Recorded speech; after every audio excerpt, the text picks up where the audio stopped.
In this video, I'm going to talk about the Bitcoin market cycle. While I don't believe it's possible to predict what the markets are going to do next, I do think it's important to understand where you are in the current crypto market cycle so you can form an understanding of how the market is currently trading.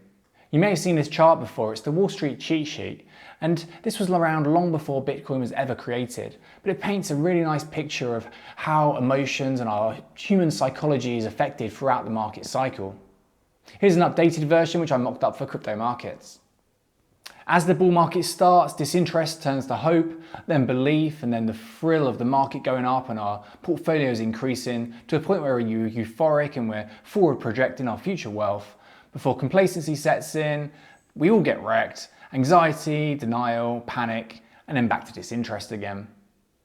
While both of these charts are overly simplistic, I think their value lies in helping us understand our own emotions and keeping them in check during the particularly later stages of a market cycle. In the past, Bitcoin has followed a 4-year cycle. This is in line with its halving event, which halves the block rewards to miners every 4 years.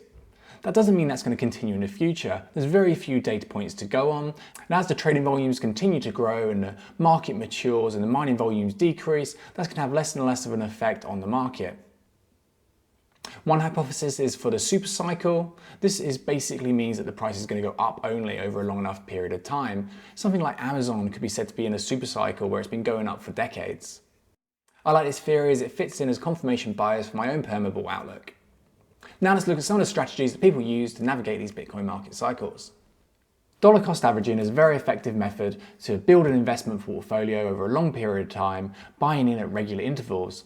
For example, you might buy a set amount of Bitcoin every month for a period of 4 years, so your average price is balanced out across the market cycle. If the price goes up, then you're making money and your portfolio goes up with it. If the price goes down, then you get to buy in cheaper.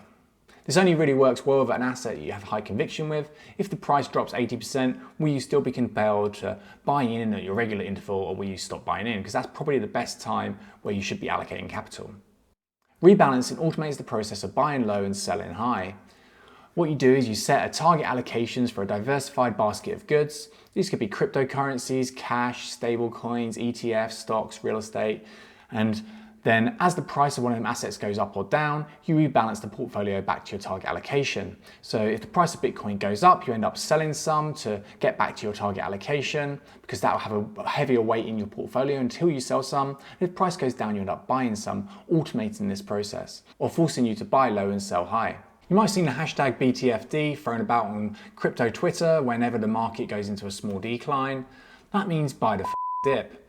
It's a more active and challenging method to get right because you never know when the next dip is going to turn into a long drawn out bear market. Generally, you want to trade pullbacks, and the standard go-to method to this is to stagger limit orders around the previous high. So as the market goes up, it will come back down again and you'll get a higher low, then it'll go up and get a higher high, and then you buy in around the previous higher high as the market descends back down to that level. This is overly simplified. If you want to do something like this, it's worth learning a little bit about support and resistance levels and Fibonacci retracements. You can also combine an active strategy like this to build up a long position using effective short-term trades. And finally, we have a trend following strategy using moving averages. A moving average is simply the average of the previous prices over a set period of time. If the price of an asset is going parabolic and the price is going up, then it will always be ahead of that moving average. As the price drops down again, it will fall below that moving average. And the idea is to get you out before everyone else at the first sign of trouble. There's a good example of this in a TradingView PineScript tutorial where I fitted a moving average to the Bitcoin chart. If it was easy to time markets, then everyone would be doing it successfully. However, something like 90% of day traders lose all their funds. I think part of the reason for this is that our human psychology works against us.